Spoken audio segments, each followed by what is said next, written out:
po kami mga beshi ko. doon. Wait. Pag nagtapo ka. Merienda time! Spaghetti! Yummy! Dalawa ng anak. Alamin natin.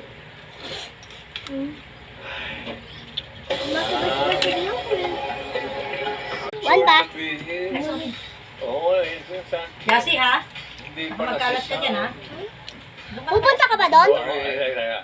Sinukbit mo na yung 30,000 minus 10,000. Pero hinahanap natin yung may dalawa ng anak. May anak ka na ba, Sam? Wala po. Ito yung Sam? Pero Juice yan. ano pinagkakabalahan mo ngayon, Sam? Ano po, kaka-graduate ko lang mo Sa po din na pangkain. kurso. Ano po, BSHM, Hospitality Management. Oh, good luck sa'yo Good luck, sa college Sam. life mo. Mag-aaral mabuti, Sam. Sino pong tamang sagot? Hindi ko rin alam.